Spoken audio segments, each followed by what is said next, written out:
Are you ready? Let's show the time.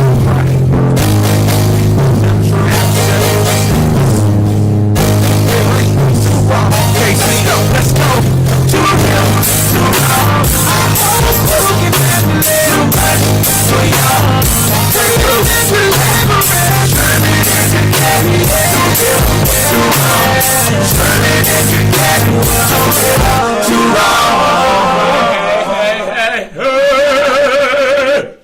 Welcome, it's Too Real, Too Raw. Welcome to the building. It is another great episode of this show. Some amazing things are going to happen tonight. And man, I'm happy that you're on. Do me a favor, invite your followers, share on Facebook and Twitter. Sherman and Jaquette. Red says she can't see us. Sherman, I don't know why not. Sherman and Jaquette are here. Red, Oh, what she's you talking doing? about probably because of microphone. What she mean she can't see us? I don't know. Red, what you doing? Invite. So, Dr. Shakad, you are a whole doctor. A whole doctor. I know you'd already. With that awkward stuff again. I know you had already. Just say whatever you say. Man, Say what I'm saying. Here you go. Everybody make some noise about her graduation. I know you had already graduated, but you walked the stage. And you walked it like a G, and I was very proud of you. I was proud of you on Friday at the block grad. I did do the African American graduation. Just be black, and I mean, you stood on the stage, and I think the whole place almost danced. Which, incidentally, you said what? The whole place almost danced. They almost shouted before the Lord. Oh, Praised Him in the dance. yeah, they was churchy. When you begin to talk about to God be the glory. Why are we doing this? To God be the glory. Oh, that's what she says she sees. And then I think everybody can see us though. And then Hey, can you see us? Yeah. Okay, everybody sees us. Oh, okay. Well, Red, you got to reboot. Oh, Red says she can see now. I'm sorry. Our publicist thought it would be a good idea for her to leave and then be our publicist from another state. So, unfortunately, I'm like texting her because Shots fired. she thought that would be a good idea. Now she's texting. Oh, okay. Thank you, publicist person. Anyway, so We love you, Red. you did the black grad on Friday, and then Saturday you walked together with all of the other colored people, and I mean that thing was amazing to see them put that hood on you. Listen. I mean, it was like you were being coronated as a queen. Coronated? Isn't that the word? Coronated? I thought that's what it was. I actually don't know. Confirmation? Coronated? No, coronated when you become a queen. Isn't that right? All right. Yeah. Oh, somebody look it up for me. Yeah, I was like, And yeah, so- exactly. We just call it hooded. But I know you got hooded. I'm just saying it was almost as if. And it was Coronated phenomenal. sound. Oh, somebody said Coronation. coronation. Thank you. Come on, Sherman. I know yours is honorary, but you still know a couple of things. Oh. I was so my favorite part of graduation. Well, my second favorite part of graduation. First part of graduation was you walking across the stage. Second favorite part of graduation and was when they gave out them honorary doctorates. I said, these are my people. And it is all right today. And when those people stood up there and they were talking about all of their accomplishments and everything they had done, I was like, this is my tribe. I mean, I just could have, that thing blessed me. Sir. I can't wait. I just got an email. Seriously, it's in my email right now. They asked me. They're trying to schedule a date so they can come in and do my hooding and all of that. What's the date gonna be, Sherman? It's gonna be. I was trying to figure it out. I wanted to be before Freedom Conference because I want Freedom Conference. I want to be able to be a doctor at Freedom Conference. So because of Why that, are y'all putting up with this stuff right here? because of that, I'm thinking it's gonna be something like June 4th. Because you're gonna do it on a Sunday at Dead Day Revival Night. Yes. And I mean, they gonna just hood me. Hood. And the day that you do it, I'm gonna wear my hood I want you to. on top of a dress, and I'm gonna sit down the whole time. You're not gonna respect my stuff? No. I feel like you ought to I be think a it's a part of crock. it. I think you should stand up there and hood me as well with Hell the rest no. of the hooders. Hell no. You're not gonna no. participate? No. That's disrespectful. I'm not advocating that. You don't believe in the honoring? Absolutely not. Well, then I did it at your graduation? They what? They did at your graduation for all them rich people that was doing all these great things in the world. They gave them hoods and made them doctors. That was for their contribution to the field. Whoa! Do you know what kind of contribution I've made to the field? That's why you're an apostle. No, that's because that's my ordination. Now, the And this is going to be your coronation. coronation. So this is going to be amazing. I'm Oh ready. my Lord. Well, I'm not ready, and I want y'all to know that I think I am going to just really surround myself with the pettiest people in the church. And me and the pettiest people in the church gonna sit on the front row and have ourselves a good time. And then I know Whitley Porter gonna be right next to you. I'm gonna put Whitley next to me. I'm gonna put Kyle up there. I'm gonna call Kyle up there. Yeah, Kyle's Who else I'm gonna call up there? Just the pettiest people in the church, like petty pets. Your mama can sit right behind me. my mama's with my hoodie. My mama is with Mama. Tell her you with my hoodie. She petty. She gonna sit right behind me. Who else is petty? Gregory McNair.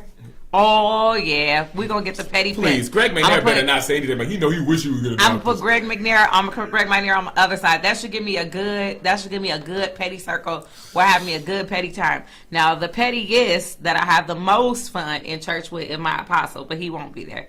So He won't be there, but he. I'm not even allowed to, like, if I really want to get something from the Lord, I don't even sit next to But Apostle he's Matt in petty. church. But he's petty from a distance. He's already beginning to release his pettiness concerning my hoodie.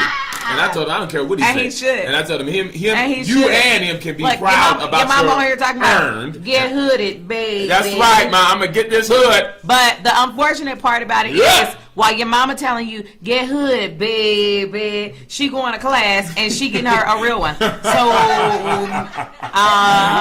okay, that's like you be telling like the little special kids, like you're not slow, Oh, you're really? just different. Yo, is that what we're doing? You know what I tonight? mean? And you be like, you're not slow, you just different. You I mommy's sweet baby. I can't. You know.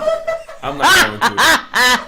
But it's all good. It's Get so hooded, disrespectful. baby. I'm gonna get hooded. Baby. And I'm gonna use it everywhere. I'm changing my cards. I'm gonna throw away all I cards got that one. I I had. got one question for you. Change my website. I got one question for you. What? Is your daddy coming? You know, why do you make laughter of my rejection? That's not funny. All right, but anyway, so that's today. It's a Monday, and is honestly, I don't know why we put. Why the hell did we put this show on Mondays? Oh my God! Why did you say hell so I don't loud? know. I just don't know why we did it on a Monday. I don't know. Something's really wrong with you. Yeah, Monday is not really a great day for us. That was a bad decision. Put this show on a Monday, but you know it's on a Monday, nevertheless, and We maybe ain't that makes changing it. Maybe that makes it more real, and maybe that makes it more Yeah, probably because I'm so raw. tired. I don't really know. But anyways, invite your followers, Please share on do. Facebook and Twitter. Last week, people wanted to know, what's the deal with the topic, dear white people and all this other stuff. Funniest thing to me is I spoke at a church this past weekend, and the church was predominantly white. I mean, Just white. And we it loved was... it. If you watching, hey, Pastor Chris. Yeah, no, I had nothing bad to say. I had an amazing time. They were very cordial, more cordial than several other churches I've been to, and I'm not calling no colors. But we had an amazing time, and at the end of the message, though, the pastor walked up to me and he said, "Dear white people," I said, "Listen, Watch the show. He watches the show, and for that, we can give a shout out to Pastor Chris tonight. What's up, Chris? Thank you so much. Everybody and then, loves Chris. Yeah, we had a lovely weekend celebrating there with North Point Church. And one thing I can say for sure is black, white, whatever they predominantly identify with. They had the heart of Jesus Christ, and that was amazing to be with them this weekend. And so that was great. But people are watching. They are watching from all over the world, literally, though. And that was a positive response. However, we had a lot of negative responses as well. And this is a different spin on it. But some people even asked, dear black people. And the conversation that we had was, would there be such a reaction with Dear Black People? And I don't know about you, but as soon as we posted the topic of the show, did you see any feedback? I didn't get any negative feedback. I barely got likes. So I didn't get any. I barely got any feedback. So when we said, Dear White People, I mean, social This media thing just was pop off. The comment section on here was just, I mean, it was craziness going on. Before the show even started, Before right? we even got going. And good. so we said, funny experiment. What if we did a show called Dear Black People? Then would anybody raise their eyebrows? Would anybody, anything? No, it really didn't raise up anything in anybody. They don't care. They really don't care. But anyways, that's the topic tonight. So whether you care or not, invite your followers. Come on, invite share them on in here. Facebook and Twitter because Yeah. we in here tonight. All right, raw news. So last week, probably the day after, I want to say the day after last week's show. I think so. Because right away I was like, oh my God, that's hilarious. We saw coming across kind of like different media outlets and things like that, this memo that apparently was released from Steve Harvey that he wrote to his employees.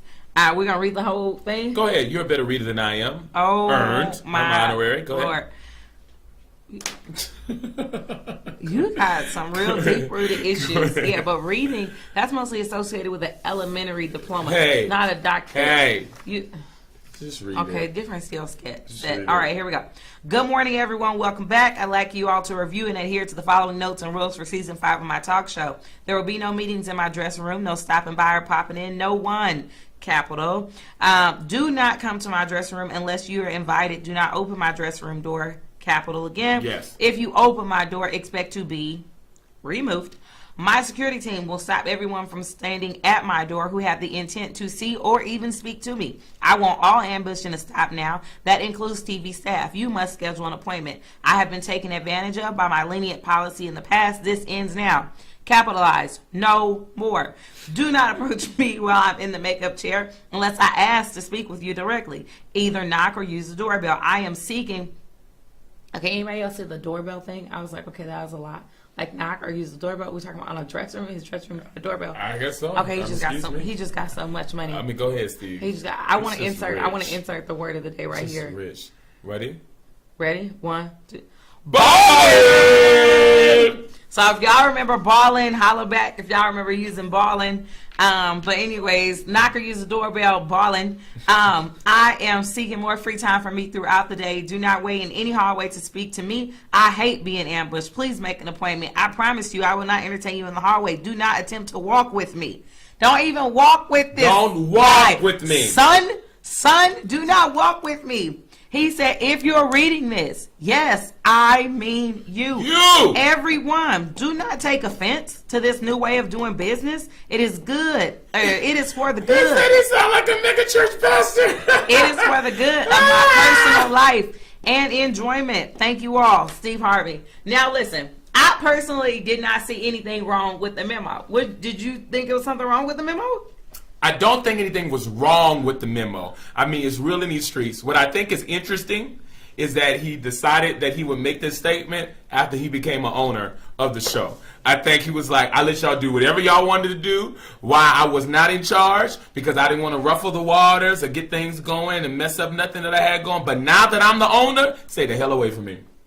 Okay, but is that bad? It's no. not like there's I a think- new sheriff in No, town. as an individual that does have a lot in his hand, not Steve Harvey, but as an individual that wears a lot of hats and all of that, I believe that he's. I cannot with this. I'm not gonna do this, And Kyle. so- Kyle, okay, you missed it, Kyle. Will you? I'm gonna have a proposal for you.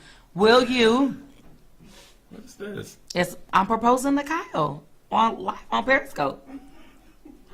Will you sit next to me during Apostles coronation?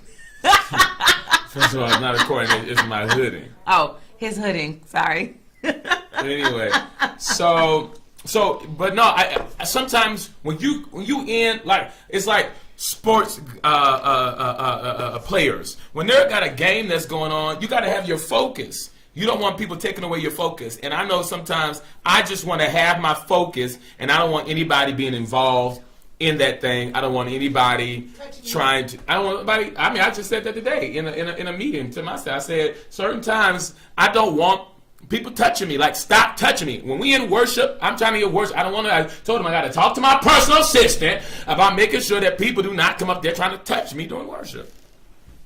So I understand. Yeah, I understand. I think that at times people can be a little extra, and I think that people are just maybe not as sensitive as they need to be. I think that it is really unfair that people who are sometimes in these places of position or places of influence, that it sometimes is expected that they are like on this on thing all the time. But I have to give it up to him. It sounds harsh, but he made his expectations clear. And I appreciate that. He's not one of those people who you're going to find hanging himself in his dressing room because he's so overly frustrated with his life and he didn't have nobody to tell and he couldn't stop it and everything like that. He, at least to this point, is being honest with the people that work for him and the staff. And either you want to work for him or not. And that's one thing that we deal with very often. Yeah. It's like people want us, but they want it on their terms. On your own terms, you stingy people. Yeah, but it's like you can't have me on your terms. How about that? So you're going to have me on my terms, the way that I said it, that I want to have a relationship with you or I want to have whatever with you. So this is the rules for working for Steve Harvey. Now, do you want to work for him or you don't? How about it? And nobody has anything to say because if you're working for him, you agree to this. If you're not working for him, you ain't making that money. So why you care? You know so that's my. I mean, that man of God, he's trying to have time with Marjorie. I mean, you know what I'm saying? He said, I don't need y'all coming in and bothering me. She not up there. She's shopping somewhere. Marjorie in Vienna somewhere. Listen, she is fabulous. I do not follow a bunch of celebrities, That's a bad but girl. that woman of God, That's I'm a bad like, girl right dang, there. and she just fine. Old and fine. Old and fine. Old and fine. And it ain't because she got light skin and long hair. You know, I don't really deal with that But stuff. she keeps it together. She is classy. Do you hear me? And that's the thing, these youngins don't understand that you can be sexy and be classy. We don't need to see your titties. We don't need to see your Marjorie tails. shows a couple inches here and there. Yeah, a couple inches. Just a couple of inches here and there. But anyway, so that was that. Other things in Raw News, Forbes put out a list of the richest rappers. The richest rappers. Which I don't really care. I don't really like the rap stuff. I don't like the Christian rap. I don't like the secular rap. You are so off. All of it. Rap is amazing. No, rap is horrible. All of it, and then like don't let them come to like a little service, like the youth service or whatever. The youth service. So we have like a little youth service. So I put on my little tennis shoe wedges. Ah!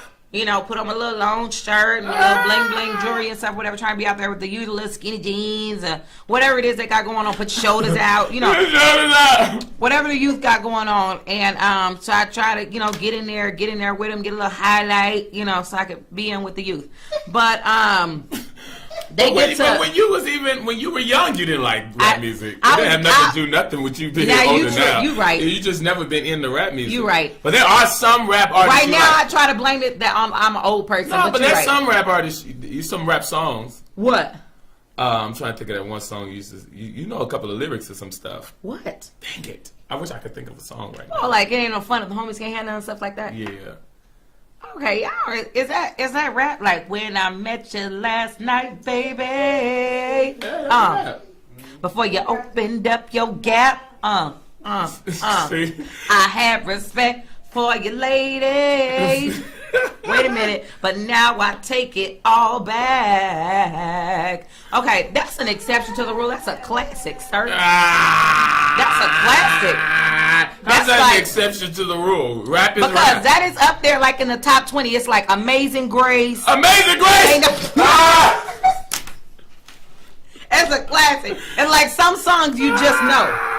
Like some songs you just know. But anyways, overall. Is Nate Dogg dead? Oh, Lord Jesus. I'm not going to do this with you. Shut up. One for the homie. Really? I'm not going to do this with you. Yeah, she ain't nothing but a hoochie mama. Hoorah, hoorah, hoochie mama. She ain't nothing but a hoochie mama. Hoorah, hoorah, hoochie mama. Jermaine would know that one. Okay, so give me a list right now, Jermaine. 10 hoochie mamas. No. I ain't fooling with you. Anyway, so I don't like the whole rap thing. They get up there and it was like,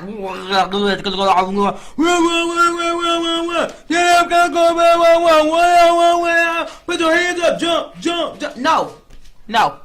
What in the disrespect? No, you jump. That's some amazing rap artists. And you rap. And matter of fact, next time you come here, send the lyrics ahead of time and put them on the screen like we do in worship. Because I don't know what you're talking about. Like we do in worship. I have no idea what you're talking about. Everybody's jumping and clapping, and I just want my earplugs. Okay, so anyways. Tamika. Not Freak-a-Leak.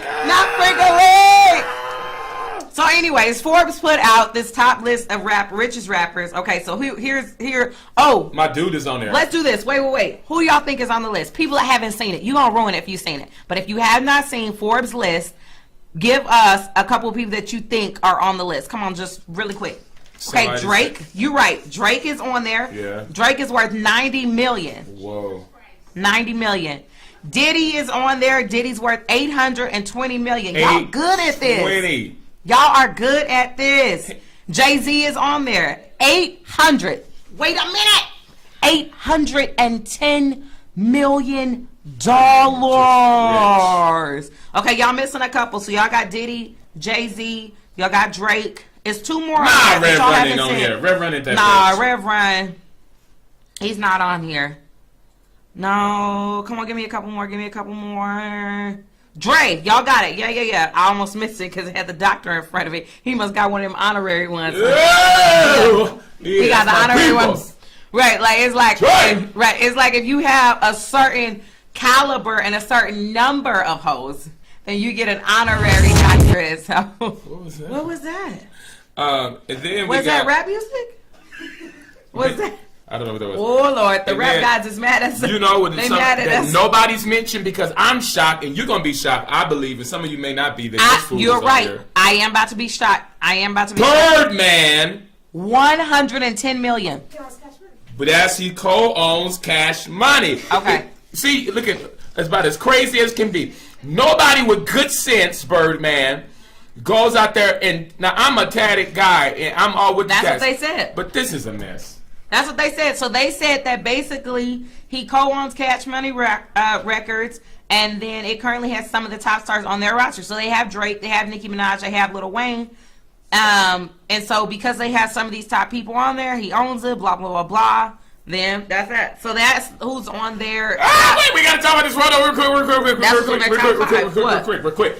Did y'all see this Bow Wow foolishness? Yes. So Bow I Wow didn't see it. posted on Instagram this picture. He what? He posted. Sorry, I did say posted. Did you say posted? I did. Don't disrespect me. Is that like POSTES? It's an honorary thing. You wouldn't understand. So they posted. It's an ignorant thing. I get it. He posted on there a picture of a private jet and a car. One of his fans ends up taking a picture of him on a regular flight. He's not on a private jet. He doesn't have any of that. So then everybody ends up making the Bow Wow challenge. And they're posting all this stuff. Oh, okay. Now I saw some of the what challenges. You're right. And then on Instagram, and it was them like stuff that's not theirs. Or they walking in and their mama like, boy, you know that is right. Why you in my room? I saw somebody. They had like the little flip flops, like the shower shoes that you got, and they had put like the red tape, the green tape, Why and the did red he tape. do that? Like it was like Gucci. They called him. Look at Shad. Shad. What? Shad. Huh? What are you talking about? That's his name. He don't go by Bow Wow no more. Oh. Shad. Oh, honey. And the crazy thing is, he's you know, what's her name? My girl, Angela Simmons, you know, she started the show, Growing Up Hip Hop. So now they're starting an Atlanta version of it, and he's on there. But I feel bad for him because he's probably trying to get hype around it because he was hashtagging the show and stuff like that. Bow Wow, stop it, please. Oh, honey. You don't got to do that. Yeah, you really don't, because at this point, like, people will follow, like, anybody. Yeah, no. Like, They seriously will. Cash Me Outside, how about that? How about that? She's making the dollars. Yeah, and it doesn't really matter. Like, these poor people who can't speak nothing. Like, it just doesn't matter. Somebody said you pronounced it wrong. They said it's Shaw. Shaw. It's Shawed. That's Kristen Turner. Thank you, KT. Really? Really?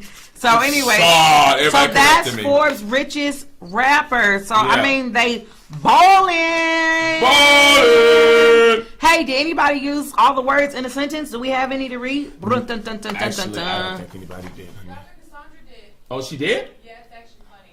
Oh, Oh. is it? Okay, pull it up so we It- can read it. It's on the Facebook. Okay, so we had a challenge. Man, come on, y'all need to interact with us on social media right now. Invite your friends on here and share it to Facebook and Twitter. Yeah, But invite. today we asked you all, we proposed to you, take all the words of the week and use them in a comprehensive sentence. Now, come on now, people. Dear, people, dear Too Real, Too Raw watchers, Yeah, I got it when use I read it it. in a sentence. So we only have one? We're Yeah. supposed to read all the funny ones. Come on, y'all. weren't interested. Okay, put some in here right now. If you know all the words, you got to use microaggression, zaddy, trifling, moist, and sloppy in a sentence. Okay, somebody for our show, somebody that's out there in the room behind the glass windows, put all the words up there so they can have them. All the words on where? Oh, They put it on type it in the here. comments. Got it. Type it in the comments. So you want me to read this one, or am I wait? Yeah, read it. Okay, so here, one of our viewers said, "Don't be trifling, moist, zaddy. That is just sloppy with the microaggressions." Okay. You stupid. Kat said it was funny. Oh, sorry. I am so done with this conversation right now. Dr. Cassandra, if you're out there watching, it's okay, okay? You have what we call sophisticated humor, Them earned doctorates. and we love you for that. Somebody take these 5 words and use them in a sentence. So zaddies use microaggression to get trifling ladies moist.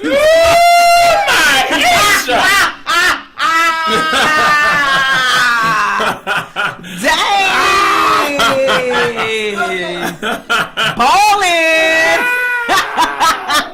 That's hilarious. All right, so while we're talking about balling, okay, now I didn't even know who this person was, but apparently Princess Charlotte is worth $3.6 billion. What in the world is a Princess Charlotte? I'm like, are we talking about Charlotte's Web? No. What exactly are we talking about? We talking about the little spider? We talking about Wilbur? We talking about messages in the web? Or what is going on? No, they are talking about Kate Middleton. Look at her. She's cute. Sweet little child. She is cute, but she is not $3.6 billion cute.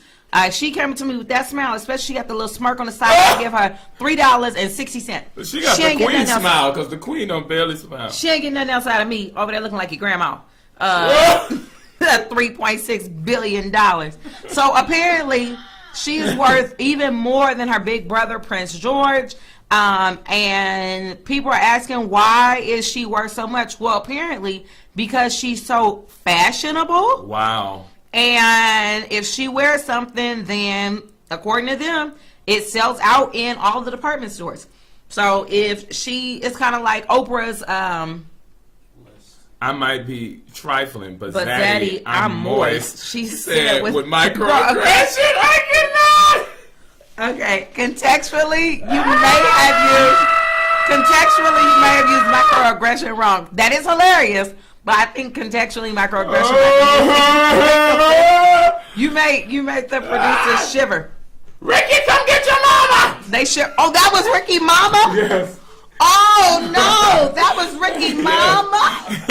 Oh, that's why the producer was shivering. No, Mama, no, Mama, no. So yeah, but isn't that crazy? Like for the little girl to be worth so much. I mean, that just goes to tell you that being in the right place at the right time. Listen, and she is worth the change. She is balling. She's balling. She a little baby baller. They got that money. And you the thing about it is too, a lot of these people who are celebs with babies and stuff, they end up getting these exclusives. They make sure they only show their kids to like one magazine, Yep. start getting the money like that. So I'm looking forward to those days. Absolutely. We'll get them And expensive. the funny thing about it is because you'll be that rich and have that much influence, so you now don't even have to really pay for clothes. No, because So even though- stuff so you can wear it. Right, even though you could afford the whole department store, Yeah. you now get sent the everything in the spring line, Right. everything in the winter line, Exactly. everything in every line of all these other things in hopes that you will put it on your kid one day and that it will be out there in the world and you'll be used as a walking billboard, Right. which is why money begets money. Money begets money. And It's so true. Money the is more attracted the to more money you get, the more money you can get. I mean, for me, I'm like at this point, I need more time than I need money. I wish Wow. that time begat time, but no, money just begat money. Cause listen, these people out here, they got all this money and they just straight up balling. Boom! Give me a little bit of influence, Princess Charlotte. You ain't even got nothing going on, girl. You Yeah. over there still peeing in your pants. Talking about you worth $3.6 billion. Pie tea, carrot sticks, and applesauce. I think She worth $3.6 I cannot. billion. You need to get up off of that thing, girl, Oh my God, what is going on? and dance so you feel better. All right. So you talked about Black graduation. Yeah. I did go to Black graduation, and honestly, I was pressured into going to Black graduation. Why? Because the PhDs basically were getting a bad rap, and people were saying like, oh, you know, people here at Claremont get PhDs, they don't participate in the Black grad ceremony, and a lot of the PhDs that I know that are African American were pretty much saying like, no, I'm not participating. They have various reasons. Now, probably those reasons are lumped together as we think we're better than, above it, all this kind of stuff. And that really is not the vibe that I got from people. But nevertheless, out of all the African American PhDs that were earned, Yeah. only 3 of them participated. And you saw there were way more than that There were way more at graduation. I mean, it wasn't like a lot compared to the other shades of what is it? It's not gray, but shades of, what do you think? Shades of skin. Skin. Okay. So it wasn't that many compared to other shades of skin, but there definitely were more than 3 being represented at Black graduation. So I did attend Black graduation, and I unfortunately have to report to you. What? It was disorganized. Can I talk about it? It started late. They read people's name wrong. Just sad. People didn't follow directions. Sad. The speaker's dress was too tight. I mean, She sounded ignorant, It was a lot. and it wasn't inspiring. No. So, even though I tried to do my people a favor, I really tried. And then we went to the reception after, and sure enough, at the reception, all of a sudden,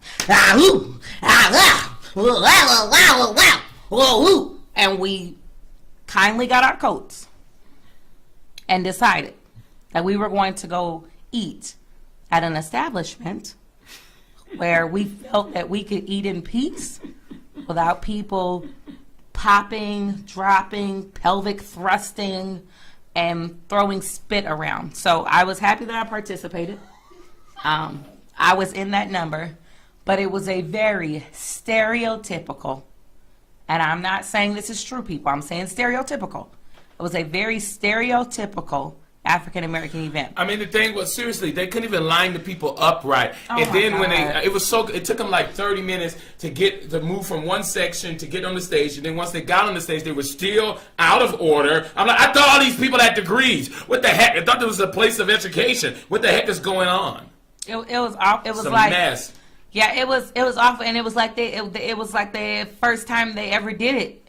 And you know, you're supposed to call people's names in alphabetical order, and like no, they start calling the names and they weren't in alphabetical order. And then at one point they had us rearrange our seats, and then they started calling names, but the person was so sitting in the messed middle up. of the row. Oh my God. So you had to pass by 20 sets of legs in order to get out and get.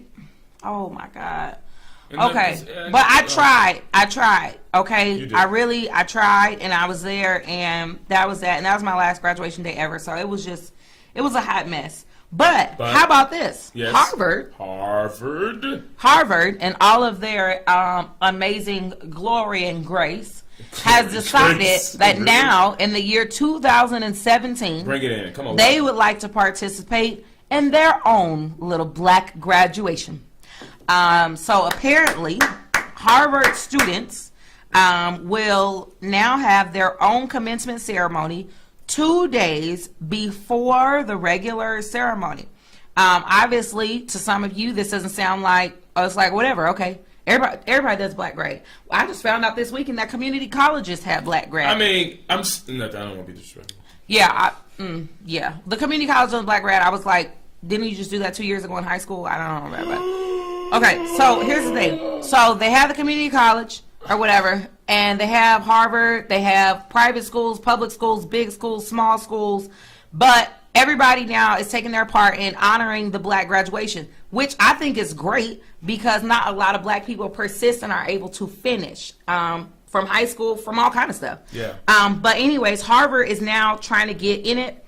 And what I think is interesting is that the students raised the money for their ceremony. So they raised $27,000 for the ceremony. Wow. It is a university first, and apparently it is designed to celebrate their struggles. And somebody said, what's the big deal? Well, I think that Harvard, I can't speak for why everybody does it, but Harvard, what they issued was that they want to highlight the struggle of being an African American and attending an elite institution. Yeah.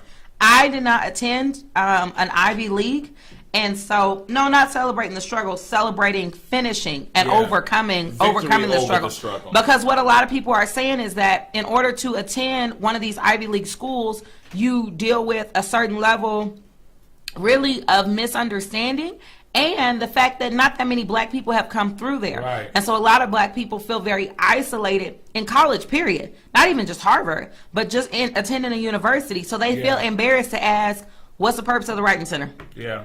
They feel embarrassed to ask, what is a blue book? They feel embarrassed to ask a lot of different things just because, they're not necessarily familiar with that environment. Dear black people, why are you always talking about being black? Then they say, why are we always talking about being black? I don't know. I missed it. I was trying to read Scott's. I'm black. I'm black though. So, I like to talk about black because black people are the bomb. Because black people rock. Because I have black girl magic or something. I don't know. I like to talk about being black. I like to talk about black people because I spent 12 years in grade school talking about white people. I don't know. I'm white, but I don't always talk about being white. I know because everybody talks about being white. So I decided to take my platform. I take my platform because I think it's necessary to take my platform. I think it's necessary to hear from black people. And so if you don't want to hear about black people, this probably would not be a good show for you tonight. And with the name Skeptic Human, then we pretty much, come to our own summation about what your life is about. Okay. Well. So go Harvard for giving it a shot. Harvard. I think that is amazing. Yeah. Just make sure that what you present is classy, and it at least lives up to the standards of the university that you are in. So I don't think that the standards should go down for what you're presenting. Because the next day, like for Claremont, the next day they put on a very classy event. And I mean, organized people beautifully, quickly, hundreds of people. And with such great ease, and really did a professional presentation. So I just say, like, if you're going to do it, like, make sure that you're really giving the best representation of the people. Somebody asked, do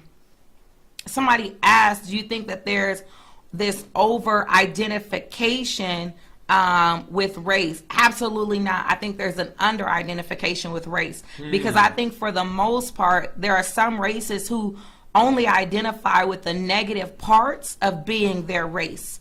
And so that's why I think there's an under-identification with race.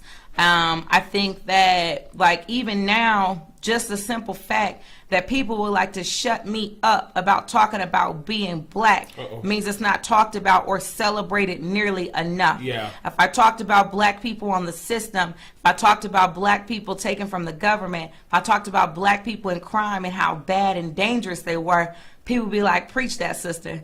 But as we celebrate the things that black people are doing, Yeah. as you see black people conquering, as you see black people overcoming, we're like, golly, do we have to talk about it so much? Dang, why is such a big deal? But when you see it on the news, you don't get tired of seeing the black people doing the wrong things in the wrong places, in the wrong neighborhoods. We never get tired of that on the news, giving the bad black report. But now that we pumping up the black people saying how amazing it is, now it's time to be quiet. Do we really need a celebration? Do we really need a hashtag? Do we really got need her a stirred movement? You know what I mean? Because now it's like too much. It's too much celebrating the good. So now it's just be quiet. Go back and sit in your corner and shut up. You know what I mean? But I'm not going to do it. You're not gonna do it, huh? I ain't gonna do it. I ain't gonna do it. Do it for the Invite your vibes. The vibes don't friends exist on anymore. share on Facebook and Go Twitter. ahead, Mother Malcolm X.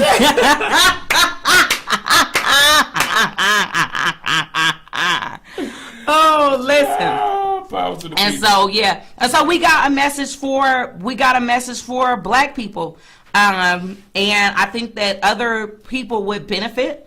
I think that other people benefit from the Dear White People last week, and I think that everybody will benefit from the Dear Black People this week. Yeah. Last week we started off with some stereotypes about black people. Tonight we have some stereotypes about white people. Oh my. And so you want to read them or you want me to read them? I'm talking a lot today. You are talking a lot, but I'd like to hear you talk. Here it is. 9 stereotypes of white people. Number 1, they are rhythmically challenged. And that is not fair, people. That is not true. I know some white people that can dance. Some of my closest white people friends can dance. Some can, but I gotta tell the truth. We were at a some kind of gathering the other day, and it was predominantly Caucasian people, and it was just a guitarist, and so I think the people that were with us wanted to clap a little bit more.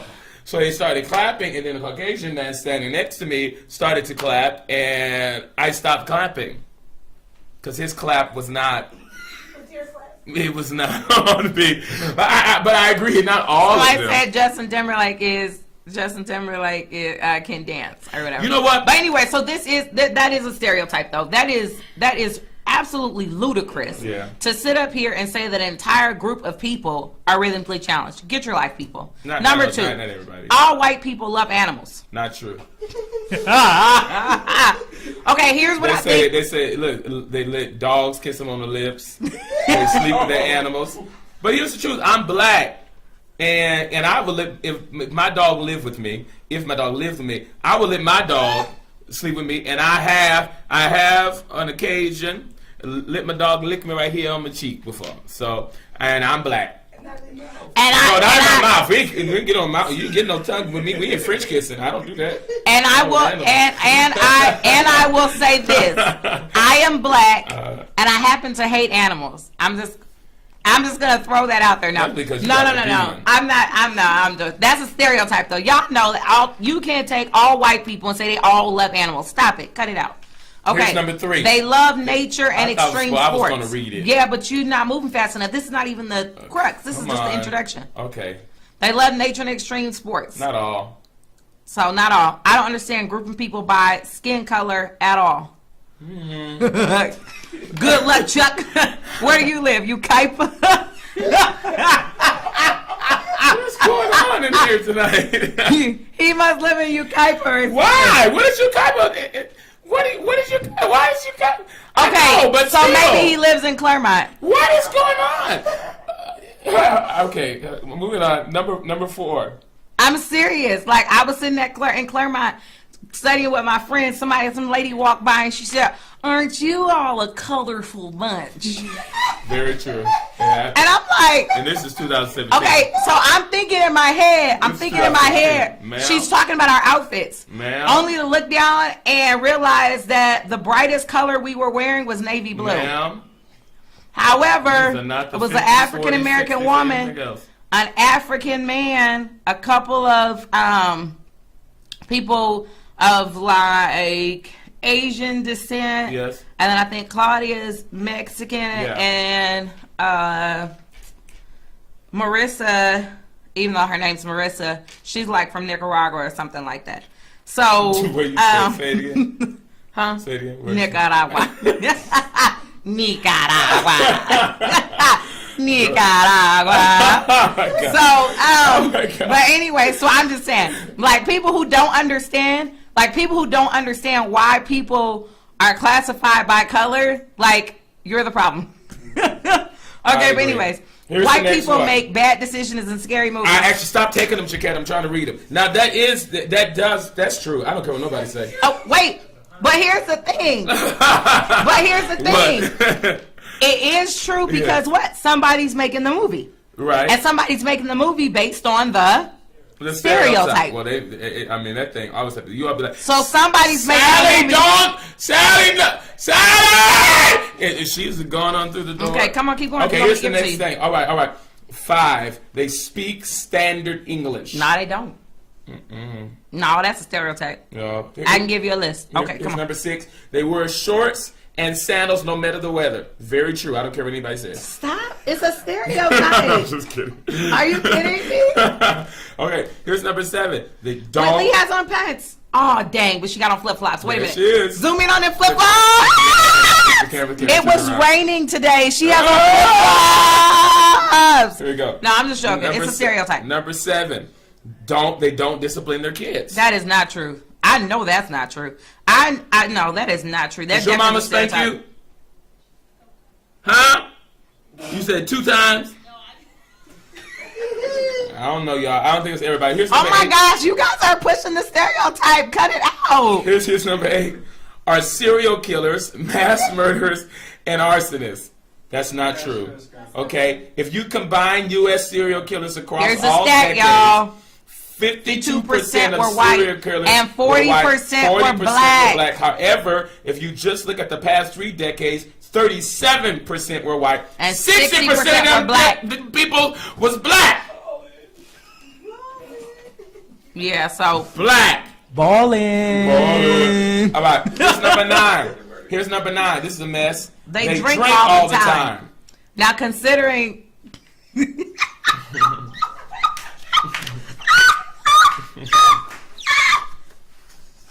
It's just not true. it's not true. That's a stereotype. Period. Okay, Disrespectful people. number 10.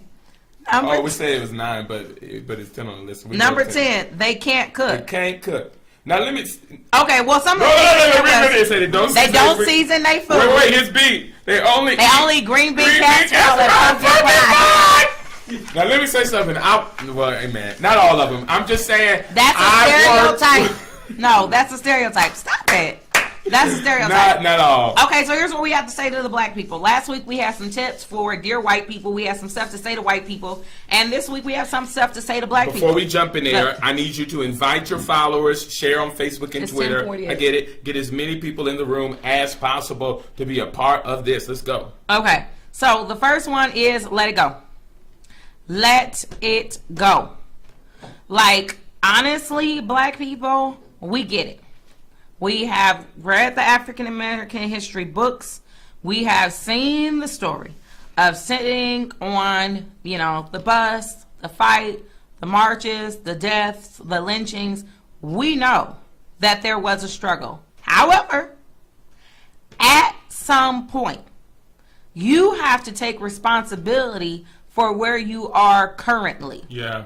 Not ignore what happened, not fail to teach your children the lessons or read the story or even keep those people alive in our memories and legacies that we tell. Yeah. But there are some things that we currently are experiencing as a race, as a people group, that is not always directly tied to slavery and what they did to us.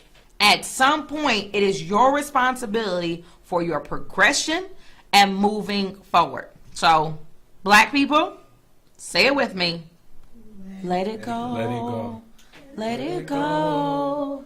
Can't hold it back anymore. Let it go. Let it go. They still talking about the white people cooking. Listen. Somebody said PTSD in our DNA as a result of America's slavery. Now, even if that is true, at what point does PTSD become something that you need to break generationally? Yeah. So I'm not even coming against what you're saying. But if you really think that it is part of a generational curse that we have held on to, no, I'm not going to tell that to the Jews about the Holocaust because I'm not Jewish. So no, I'm not. And this is dear black people, not dear Jew. So you don't know. Okay, so what I'm saying though is that at this point, if it is PTSD, at what point are we going to take the responsibility and know that it does not get passed on to our kids? Especially for you people out there that are believers.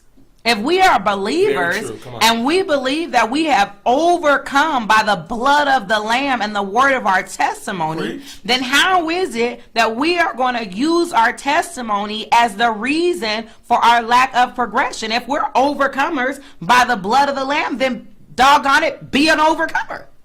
I agree. Anyways. All right. Dear black people. Dear black people. Your black is beautiful.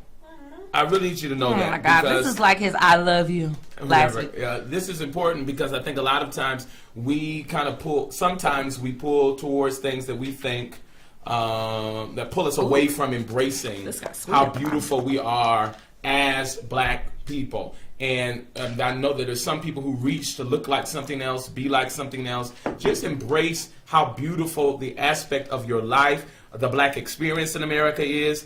It has definitely it's had its trials, but there's also some victories that we can embrace and enjoy. You are beautiful like you are, and you don't have to change, and you don't have to become anything else. My friend, your black is beautiful. Absolutely. And we're not even going to get into this whole thing of defining what is black, what is white, whatever it is that you are. So what we're saying is that as an African American, when you look in the mirror, do not wish to be something else. Do not wish to be somebody else. Be content in what you are and what you have going on. I'll never forget, I was wearing my hair like in its natural, kinky state without, I don't have like a perm, but without straightening it or whatever. And I had a job interview and somebody asked me, are you going to the job interview like that? Mm. Now, this is before all of the afros and all the stuff that's going on right now. Yeah. I'm talking about 10 years ago, before this was like a whole natural hair movement. Somebody asked me, are you going to the interview with your hair like that? And I said, absolutely. Because if they can't handle my hair after I wash it, put a headband on it, and brush my edges down, then we have a major problem. And that I know that sounds awkward to you now because now it is more widely accepted. Not fully accepted, but more widely accepted. But there is this certain level of beauty that I'm just saying statistically we look in beauty magazines and different things like this and we categorize certain things. Additionally, your black is beautiful even if other black people don't think it's beautiful. How about that? Come on. Because we get on other African Americans for things that are African American, like that are typically, associated with African Americans. I never forget them wearing that girl out about her edges. Oh, the gymnast. Yeah, it was just the dumbest thing because it was like, is this really what we're gonna do? We're gonna take apart from somebody's accomplishments, from their influence, and we're gonna take something and be so trivial. Your black is beautiful even when other black people don't think it's beautiful. It's just beautiful. Yes. So here's the third one. And the third one is, listen, don't be the stereotype. Like, there's a list of things that they already expect for us to be, behave like, act act like, don't fit into it. Don't be exactly what whoever they are, the world around us, expect for us to be. You don't have to jump into that form. You don't have to jump into that idea. You can be the exception to whatever rule that's been left out there in the world, and you can be something different. And pay attention to it. Pay attention to So it. if you already know that black people are known to do a certain thing, Yeah. whether you agree with it or not, work hard to be something How different. about that? Work hard to be something different. So if they expect for you to be the loudest, rowdiest, this and that, like, you don't have to feed into that. Yeah. If you believe, and I'm not going to get too much into the police brutality thing, but if you believe that police officers mistreat us, they think we're disrespectful, they think we're this way, they think we're that, Yeah. then when you get pulled over, follow directions. How about that? It's important.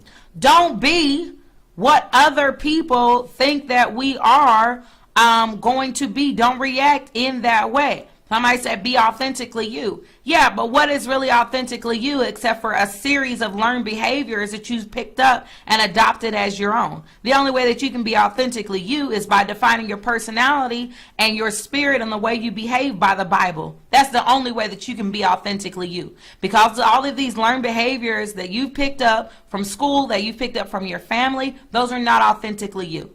Authentically you is only being the person that is categorized and laid out in the Bible. That's authentically you. I agree. Too many bad cops play judge, jury, and executioner. Absolutely. They absolutely They're do. out there. And with that being true, do not find yourself feeding into the expectation that they have of all African Americans, that they are overly aggressive, that our black men don't have anything valuable to offer. Do something different. Be something different. Don't be the stereotype. We're talking about the black grad. Yeah. Don't be the stereotype. So if the stereotype is that they are, tacky, sloppy, unorganized, oh my goodness, work hard to show that that's true of people in all groups. If the stereotype is that African Americans or black people or brown people are always late, stop doing that. Stop being late. Be on time. Be on time and fight up against that. And we know it's not true. Yeah. But still, why feed into it? Yeah. Why feed into it? Be Yeah. the example of something different. Be the African American, be the black person on your job that's actually always on time or early. Yeah. Be the African American, be the black person on your job that actually is not aggressive, but instead rather skilled and talented in their communication with people. Somebody says stop doing homicides. Okay. Okay, sure. Whatever. That's fine. Yeah, that too. Oh, high five. Okay. Okay. High five yourself. Yes, I did. Okay, so fourth one. Celebrating blackness, dear black people. Celebrating blackness Yes. is not downing others. Celebrating blackness is not downing others. Now, last week you got into the Black Lives Matter movement. You shared with us that you don't like the Black Lives Matter movement. No, I don't. You don't believe in the Black Lives Matter movement. Not at all. Oh, I'm just making it very clear. what's your problem with the Black Lives Matter? Because I feel like many people in the I'm not going to say all, but many people in the Black Lives Matter movement ends up feeling like it's their job to show hatred towards white people. You cannot win in this fight of what's going on in life by just being out there and now you're going to make a decision Just that you're reporting gonna, everything that you're he's going saying to after he's down the white people, that you're going to down who they are and feel like that makes us better. It does not make us better to now hate white people. You don't fight hatred with hatred. If you want to overcome hatred, you overcome hatred with love. And embedded inside of much of the Black Lives Matter movement is this hatred towards white people. We do not win like that. It is not okay. Put the daggone signs down, stop marching, and become strategic in how we invade the culture and invade the world to actually make a doggone difference, because half of them marching don't do nothing anyway and are not going to really make real change. Shut up. So then here's the thing. I think that what you've done is you've stereotyped the Black Lives Matter movement. I may have. Because there are a lot of things that you're saying that are true. However, the other side of it is that actually the Black Lives Matter movement has been strategic. The Black Lives Matter movement has brought attention to issues that people were not paying attention to. So I think just like anything else, everything can be perverted. Everything can be perverted. People have perverted the church. People have perverted, education, all the teachers sleeping with people and stuff. So now when you try to do a mentorship program, you got to look sideways at the teacher.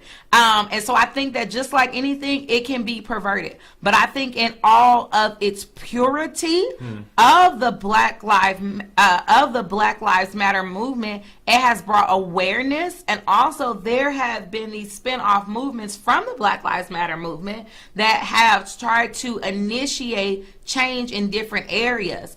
Somebody said, what change has come from it? Well, there's a lot of change that has come from it, even if you just talk about blanket awareness. So before the Black Lives Matter movement, there were not even conversations that were being had. There is no movement that is 100% pure. I agree with you. I do not think that the marches are productive in themselves, but can they be productive by simply bringing awareness to the matter? And then you have to have people that then pursue careers in different areas. Then you have to have people that become advocates and skilled and start a strategy. And so I definitely am not like the whole, like everything Black Lives Matter movement does is right and correct. But I think that it has brought attention to an issue that is extremely important. Why are you like rolling your eyes? So I didn't do that when you were talking. Oh, I didn't think I rolled my eyes. Yeah, you did. We just saw it on there. Oh no, I didn't mean to roll my eyes. This is what you did. I didn't mean to roll my eyes. Mommy, I'm ready for my marriage. Like, that's what you just did. Yeah. I saw it on the video. I didn't mean to roll my eyes. I just think that this movement, I think this might have been an unintentional expression of the fact, not at you, of this movement. Of That's the fact fine. That I just really, Here's the thing. I really, shut up, Red. I really feel as if that, yeah, it may have some levels of benefits, but I think the negatives of it is overshadowing all of the things that happen. He rolled his eyes because you're vapid. No, I'm a doctor and I make more money than you. That's what I am. I'm not vapid. You're watching me. I'm not watching you. Well, and again, I have the mic. Oh my God. I have the my followers. God. Oh my God. I have the replay. Oh my God!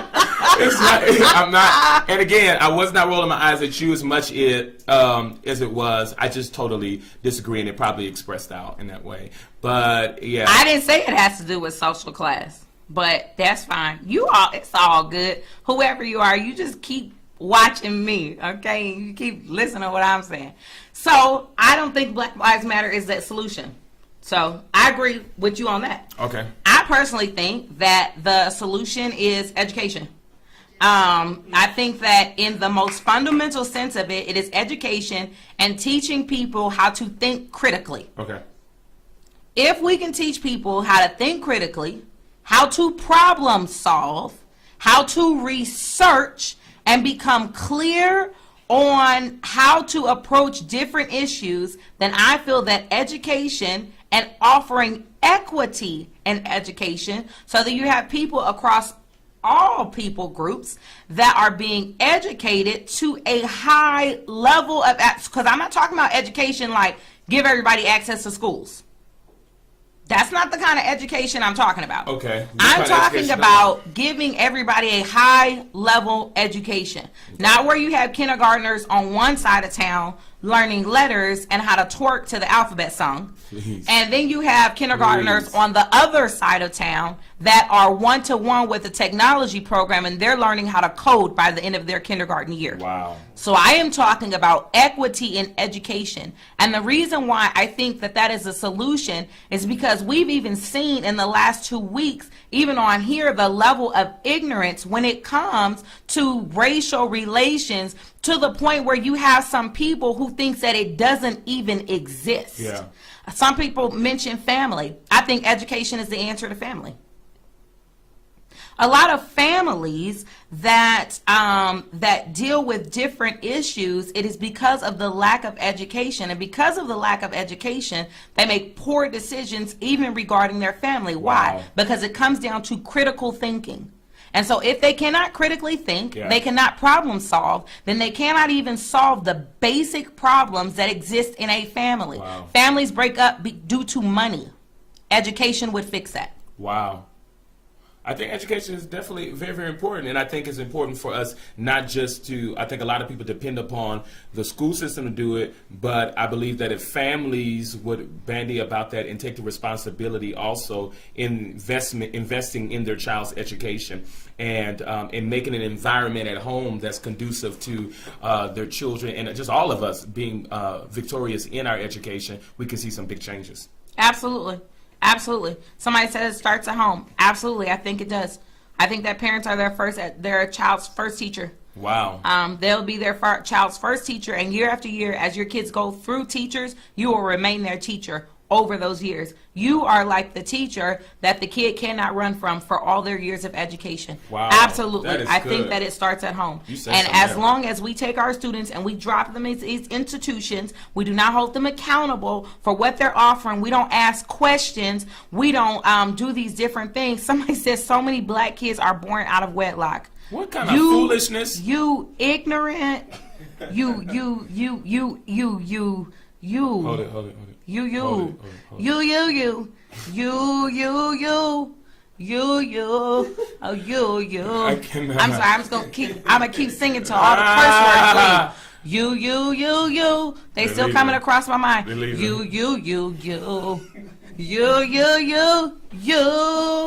Okay, I think that might have been the last one. No, you. I cannot. Okay, so, all right. But thank you for your opinion. But anyway, so that's what we have to say to the black people. I think that it is amazing. Somebody, no, don't block him. Come on, he's funny. But yes, absolutely. I think that's extremely important that we all become advocates in the area of education. This means that even if you don't have kids in the school system, you become an advocate for education. That's very good. We have to all become a part of it. Absolutely. We have to all get together and become advocates for education. And I'm not talking about educating people the way you want them to be educated. Teach them how to think. Yeah, and even on the local level, because a lot of times we think about national legislation and things of that nature, and we feel like we cannot be a part of that. But at the local level, we need to get involved with our school boards. We need to be voices. A lot of times what you'll find out is that a lot of black and brown people are not as involved on that level as maybe some other ethnicities are, to be voices and of change and to stand up for things that are important to us as a people. And some of the things that have happened as it relates to us being disenfranchised in education, we need to stand up and be a part of it on the local level, which can bring change to what's happening right there in our school districts where we live. Absolutely. Somebody said, and they keep bringing it up, so I guess they want us to address it. What do you want us to So address? are you saying that black fathers are around? Absolutely. That black fathers are around. Heck, Yeah, they are. absolutely. I know tons of African American men who do a great job with their children. Some that are still married to their mothers and do great job with their children. Some that co-parent amazingly. Absolutely. I know African American fathers that are single parents, and they are amazing. Yeah. So am I saying that African American fathers are around? Hell yeah, I'm saying Oh my God. that You really African American got started. fathers are around. Not only are they around, but they are powerful. They are amazing examples. They provide for their children. They take care of their children. They instill God in them. And if you had one like them, you wouldn't be asking the question. Oh, wow. We do exist. And we are very present in the lives of our children. But I want to thank you for your question. Oh, wow. I do want to thank you for your question. We're going to move on to the next segment. The next segment is Wise Women. We way behind the schedule tonight. We're supposed to be done in invite 6 your followers. minutes. Invite your followers, share on Facebook and Twitter, and bring as many people in the room as possible. We're going into Wise Women. All right, we're supposed to be done in 6 minutes, but I will say this: Wise women, Yes. wise women, not the other kind of women, but Okay. wise women do not spend time trying to impress other people. I think that it is unfortunate that from a young age, it is this innate thing in us. I don't know what it is, but they want to impress others. Wow. Even my 5-year-olds, they wear stuff and, they're like, this person is going to like this. This person's going to like that. And if nobody says anything, it actually matters. So it's almost this intrinsic thing that comes in us where we need the affirmation of people around us. However, wise women do not spend their time trying to impress people. Come on. So as a child, it's understandable. You're still confused. You're still learning. As a teenager, you're still confused. You're still learning. I understand that. However, as a woman and putting away childish things, you realize that in your quest to impress people, there will always be someone that is not impressed with you. Wow. It doesn't matter if you change your hair to straight, somebody's going to ask you why it's not curly. It doesn't matter if you gain a few pounds, somebody's going to ask you why you didn't lose weight. Yeah. It doesn't matter if you're skinny. Somebody's going to ask you when are you going to gain some weight. Wow. It doesn't matter what you do sometimes. When you spend your time trying to impress people, it is a waste of time because what you're doing is like going for a pot of gold at the end of the rainbow. Wow. You can follow that rainbow, and as beautiful as it may seem on that journey and following the rainbow, you are really going on a quest to find something that simply does not exist. And I'm not saying, because I'm not in that movement where, you don't care what other people think. That's not what I'm saying.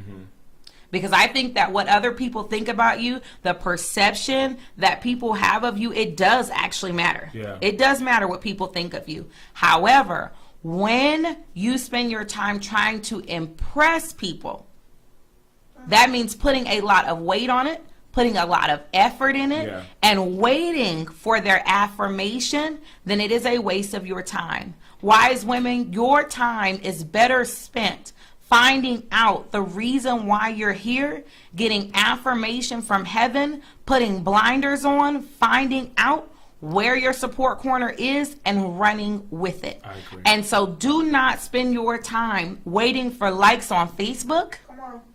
Do not spend your time waiting for people to come support you. Do not spend your time doing all of these things that show that, these people are pleased with me, they affirm me, they agree with me. No, spend your time going after purpose and doing what you were sent here to do. Yeah. It does not matter when people are not impressed with you. If you know what your purpose is, you're living it out, there's only one person that you need to impress. And that is God. Like, honestly, is he impressed with you?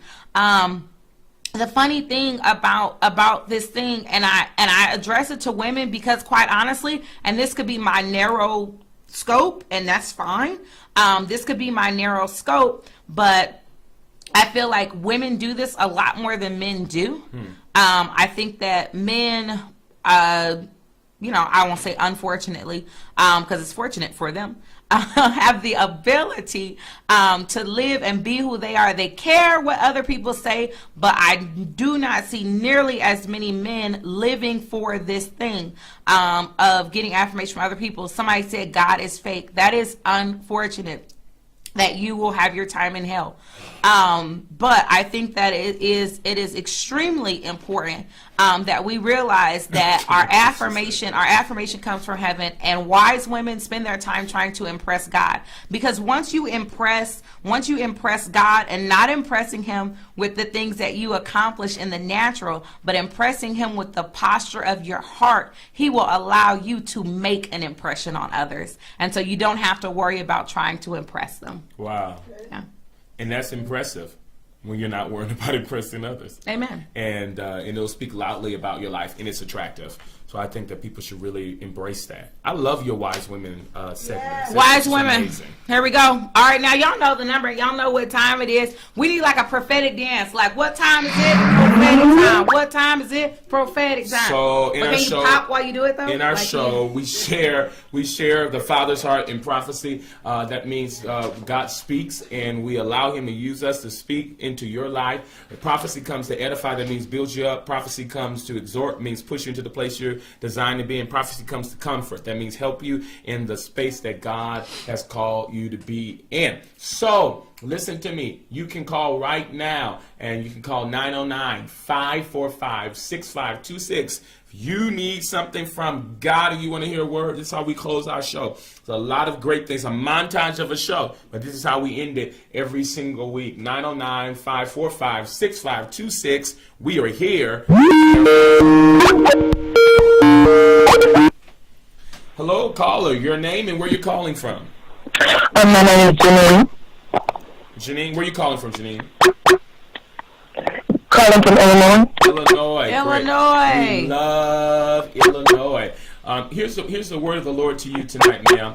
There's just like I begin to see a rising. It was almost like a hot air balloon that began to go up, and I begin to see a vision of that right now. And I felt like the Lord was saying that He was bringing you into a space where He's going to take you higher and higher and higher to heights you've only seen a part of the heights where He wants to take you. But He's now going to expand your vision to be able to understand new levels of heights in Him, because you've understood at one space how to be effective and how to bring change and how to impact others. But what's going to happen, even in the next 8 to 10 days, there are coming new heights that are coming to your life. And I feel like the Lord wants you to come into the expectation of these heights, because the shifts and the changes that are going to come in and around about you are going to bring you into these heights. I saw something just being cut off, like weights that would try to stop you from going up to those places are just literally being cut off of you tonight. And the Lord is saying, come on, arise with me. And I heard some specific words about the glory of the Lord. The glory of the Lord is going to go and it'll be your rear guard in this season. So God wants you to know that not only is He going to lead you, but He has your back in this season, and every single thing that He's designed for you to do, it will be accomplished, and you're going to see victory and change coming that way. You receive that? Amen. Yes. God bless you. Again, the number is 909-545-6526. Hello, caller. Hello. Hey, caller, your name and where you're calling from. Hello. Hi, caller, your name and where you're calling from. Hello. Hi, your name and where you're calling from. Hello. Yeah. I'm sorry. Yeah. The number is 909-545-6526. 6526. Hello, caller, your name and where you're calling from. Yeah. The number is 909-545. Hello. Hi, caller, do me a favor and turn the show down where you are so we can hear you. Felicia from Texas. Hi. Hey, Texas. Hey, Texas. So there's just this thing. If you're watching the show, do me a favor and turn it down because we can hear the feedback.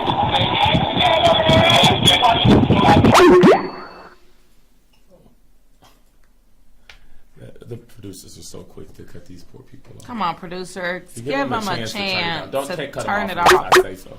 Okay, come on, call 909-545-6526. When you Call call back, please. Okay, yeah, please call back from Texas. Okay, here's what we need you guys to do, though. Hello. Yes. Oh, hi there. Call your name and where you're calling from.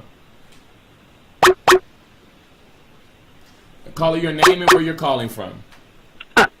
Alexis Samai. Say it again. What's your name?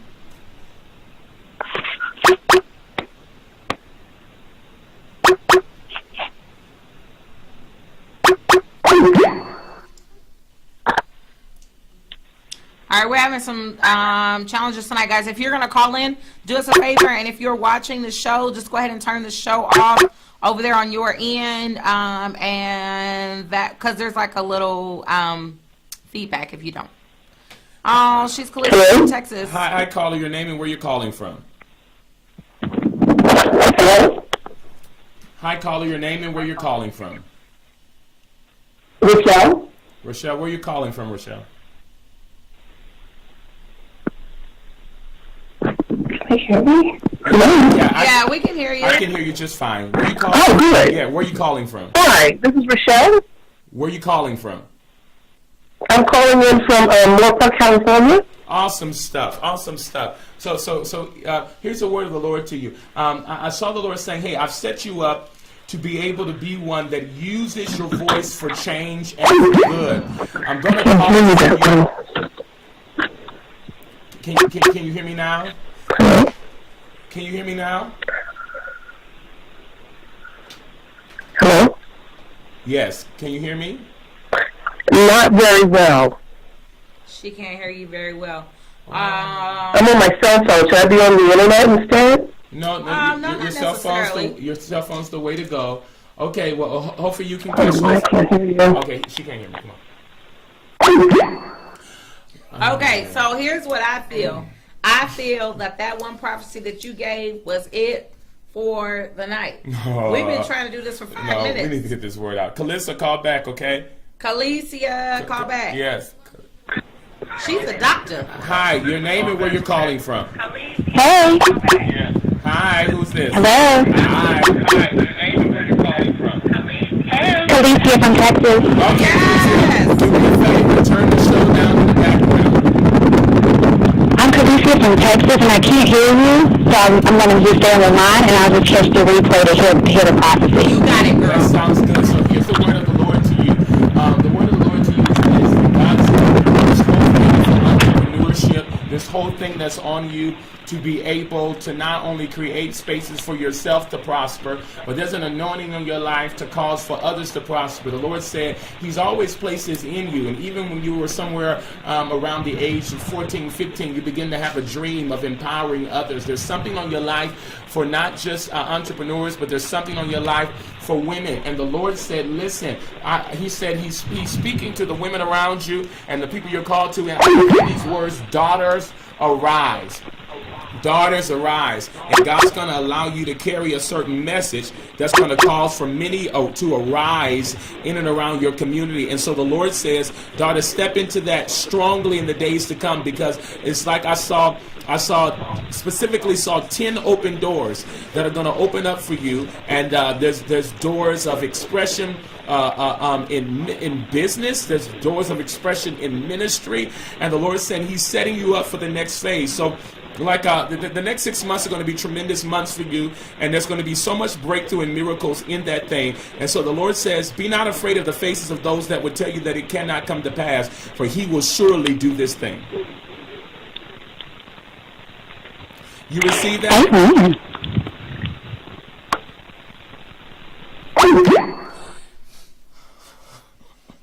Okay, here's what I have to say. These are really weird on my neck. They're like so big or something. Like my neck's not that tall. Is there another caller? I'll take one more. He's gonna take. Hi, caller, your name and where you're calling from.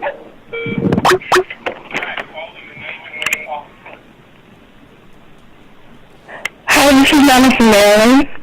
Hi. Here's the word of the Lord for you. I saw an encircling, like a circle coming around you, where God was going to literally begin to provide new levels of community around you that were going to be connections that were going to cause for the exchange of goods. It was almost like I heard the word almost like bartering, where people are going to do one thing and you are going to do another, and in that was some kind of network that was going to be created, where God was going to bring you around the proper connections to make sure that your voice gets out the way it needs to get out. So this is going to be seasons of great connectivity for you, and I saw the Lord opening something that had to do with some level of media, and so the Lord says, get ready, because this is going to be something that's going to cause for people to hear your voice at a level that they have not heard your voice before. And then I began to see something, God doing something with young people, and God saying, get ready, because I'm going to cause for great deliverance. That's what I heard. Great deliverance come for young ones, and it's going to come through your life and through your example. Do you receive that tonight? Yes, I do. Thank you. You're welcome. God bless you. Hi. All right, it's time for the last thoughts up in this piece. Yeah. That was kind of a stressful prophetic. That was really stressful. Who want a drink? No, I'm just joking. I'm just joking. I'll say that. I don't do that. I don't do that. Okay. So what are your last thoughts? You don't have any yet? I'll say this. So, topic of the show today was Dear Black People. We definitely cover a lot of stuff on the show. 14 episodes into this thing, and if you don't know, we both pastor a growing, thriving church here in Southern California. And this show is not necessarily a Christian show, besides the fact that we are Christians. It really is designed to take different perspectives on things, and I know that we get into a lot of raw topics. I think it's extremely important that we realize that it doesn't really matter what our own personal opinions are on a thing, because the Bible has the final say. And honestly, we can categorize it as Dear White People, we can categorize it as Dear Black People, but there definitely is a message for Dear People. And that message to all people is the message of hope, is the message of love, and the message of a quest, not an arrival, but a quest and a journey towards revelation that is inspired by God. We can all be wrong in our opinions.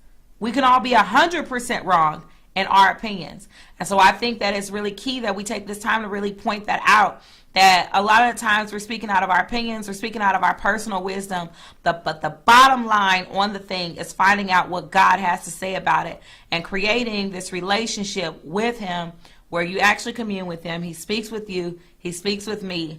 And then outside of Dear Black People, outside of Dear White People, there's a revelation where we all can progress together. Yeah, and I think in that space, you get to find out what your personal identity is.